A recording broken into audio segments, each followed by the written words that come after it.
আসসালামু আলাইকুম ওরহমতুল্লাহি তাআলা বারাকাতুহু। আমাদের প্রিয় নবী হযরত মুহাম্মদ সাল্লাল্লাহু আলাইহি ওয়াসাল্লামের জীবন চরিত্র আমরা যদি অধ্যয়ন করে দেখি, আমরা দেখতে পাই তিনি মানুষের সাথে কত অমায়িক আচরণ করেছেন। তার নিজের চরিত্রের সুরভি দিয়ে মানুষের অন্তর কিভাবে জয় করে নিয়েছেন। তিনি কখনো এমন করেননি যে মানুষের সাথে ভালো ব্যবহার করেছেন, ধৈর্য দেখিয়েছেন আর ঘরের মধ্যে গিয়ে রাগ দেখিয়েছেন। তিনি কখনো এমন করেননি। বরং তিনি সবসময় সর্বজায়গায় সেরা আচরণটিই করেছেন।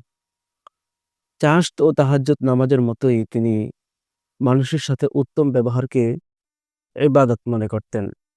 মানুষের সাথে হাসিমুখে কথা বলাটাকে আল্লাহ সুবহানাহু ওয়া তাআলার নৈকট্য লাভ অর্জনের মাধ্যম মনে করতেন। তিনি যে ব্যক্তি ইবাদতকে যেমন আমরা ইবাদত মনে করি, কেউ যদি মানুষের সাথে হাসিমুখে কথা বলা, সুন্দরভাবে কথা বলা, উত্তম আচরণ করা এটাকে যদি ইবাদত মনে করে, তাহলে সে যুদ্ধ, তৃপ্তি, ক্ষুধা, লাভ, ক্ষতি যেকোনো মাধ্যমেই তিনি তার এই যে ভালো ব্যবহারের যে উত্তম একটা মাধ্যম আচরণ আল্লাহ তাআলার নৈকট্য লাভ করার এটাকে সে বর্জন করতে পারে না। এটাকে সে যেকোনো সময় আঁকড়ে ধরে একমাত্র আল্লাহ সুবহানাহু ওয়া তাআলার নৈকট্য লাভের জন্য। নবী করিম সাল্লাল্লাহু আলাইহি সাল্লাম বলেন যে, তোমাদের মধ্যে সর্বোত্তম ওই ব্যক্তি যে তার স্ত্রীর কাছে সর্বোত্তম। আর তোমাদের মধ্যে সর্বোত্তম ব্যক্তি আমি। আসওয়াদ বিন ইয়াজিদ রাহিমাহুল্লাহ আয়েশা রাদিয়াল্লাহু তাআলা আনহার কাছে একদিন এসে জিজ্ঞাসা করলেন যে, ঘরের মধ্যে রাসূল সাল্লাল্লাহু আলাইহি সাল্লামের ব্যবহার কেমন ছিল? তখন আয়েশা রাদিয়াল্লাহু তাআলা আনহা বলেন যে, প্রিয় নবী হযরত মুহাম্মদ সাল্লাল্লাহু আলাইহি সাল্লাম ঘরের ভিতরে এসে আমাদের কাজে কর্মে সাহায্য সহযোগিতা করতেন। এবং যখন নামাজের সময় হতো, উযু বানিয়ে মসজিদের উদ্দেশ্যে রওনা হতেন। প্রিয় বন্ধুরা, মা-বাবা, ভাই-বোনের সাথে উত্তম আচরণ করা। অনেকে দেখা গেছে মা-বাবা, ভাই-বোন, স্ত্রী-সন্তানদের সাথে যারা আমাদের অধীনস্থ, উত্তম চরিত্র আমাদের কাছ থেকে পাওয়ার বেশি হকদার, তাদের সাথে আমরা খারাপ আচরণ করি। অনেক স্ত্রীরা দেখা গেছে যে স্বামীর কথা বাহিরের মানুষের কাছ থেকে খুব ভালো শোনা যায়।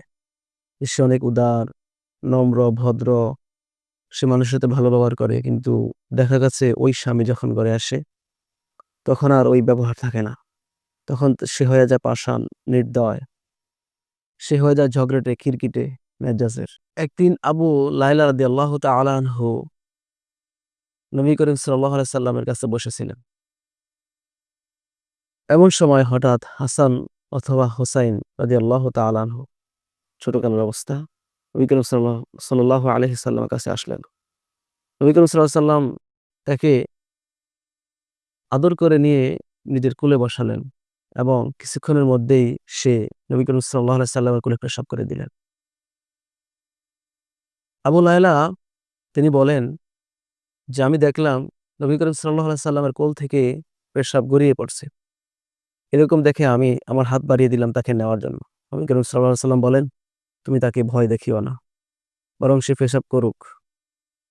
যখন সম্পূর্ণ পেশাব করা হলো, তখন নবী করিম সাল্লাল্লাহু আলাইহি সাল্লাম পানি আনতে বললেন এবং পানি দ্বারা নিজ হাতে পেশাবের জায়গাকে পরিষ্কার করে নিলেন। আমাদের প্রিয় নবী সাল্লাল্লাহু আলাইহি সাল্লামের নববী জীবন, আখলাক কত সুন্দর চরিত্রময় ছিল।